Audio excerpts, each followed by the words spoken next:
সেখানে ইন্ডাস্ট্রিয়ালাইজ বাংলাদেশের জন্য চীনকে আমাদের পাশে প্রয়োজন, আমাদের চীনকে প্রয়োজন। টপিকটা হচ্ছে যে future of Bangladesh China relations, এবং আপনারা it's you don't need to be too smart to understand যে এটা আমরা করছি স্পেসিফিক্যালি মাননীয় প্রধানমন্ত্রীর সামনে চীনের সফরকে সামনে রেখে। আমরা মাসখানেক আগে যখন এই পরিকল্পনাটি করি তখন আমরা বাংলাদেশের মাননীয় প্রধানমন্ত্রীর ভারতের সরকার নতুন গঠিত হবার পরপরই যে সফরটি হবার কথা ছিল সেটি নিয়ে আমাদের করার একটা পরিকল্পনা ছিল, কিন্তু সফরটি এমন একটি সময় হয়েছে যখন আমরা সকলেই ঈদের ছুটিতে ছিলাম, এই কারণে এটা সম্ভব হয়ে ওঠেনি। তবে আমরা একটা ফলো আপ করবো সামনের দিনে, যে সেই সফর থেকে আমরা যেটা খুব পপুলার ট্যাগ লাইন বাংলাদেশে, কি পেলাম কি দিলাম, এটা মানে স্টক টেকিং করার চেষ্টা করব এ মাসের শেষের দিকে হয়তো।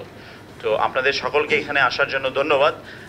শুরুতে স্পেসিফিক্যালি আজকের টপিকে যদি ফিরে আসি, এখন বাংলাদেশ এবং চীনের কূটনৈতিক সম্পর্ক 50 বছরে পা দিয়েছে।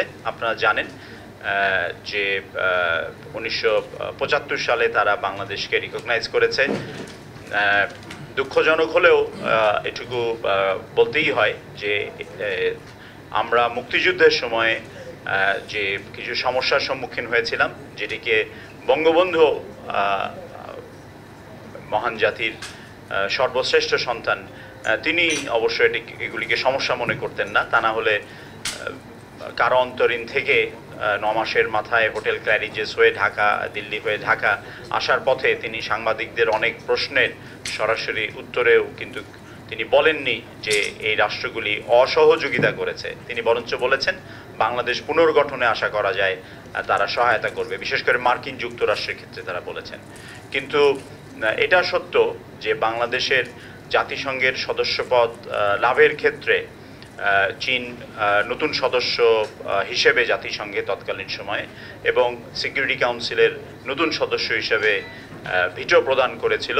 এটা অস্বীকার করার কোনো কারণও নেই, উপায়ও নেই, এটা ঐতিহাসিকভাবে সত্য।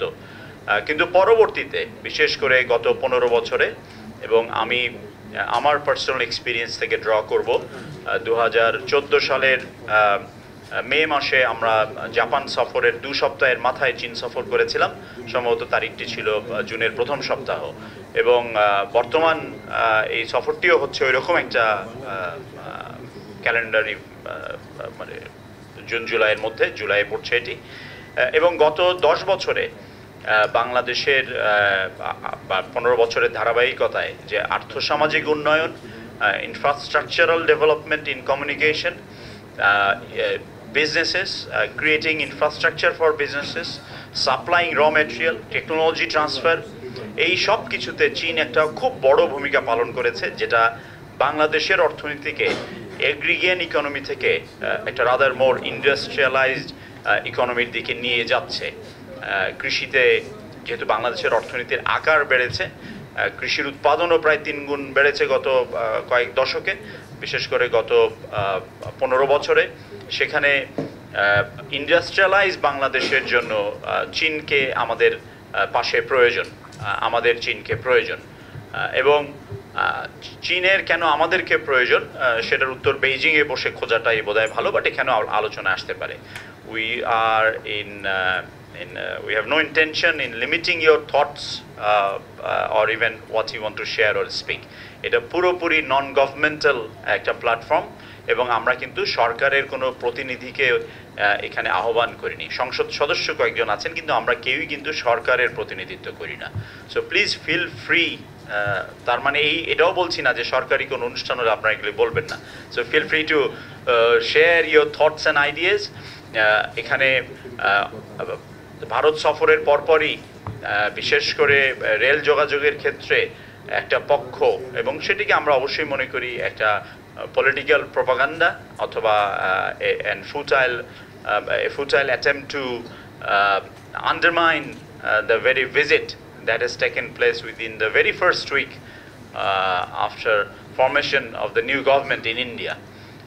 এবং ভারতের সাথে বন্ধুত্বের গভীরতা ব্যাপ্তি এটা নতুন করে বলার অপেক্ষা রাখে না। মহান মুক্তিযুদ্ধে বাংলাদেশি এবং ভারতীয়দের রক্ত পদ্মা মেঘনা যমুনায় মিশে একাকার হয়ে গিয়েছিল এবং তারই উপরে ভিত্তি করে সম্পর্ক।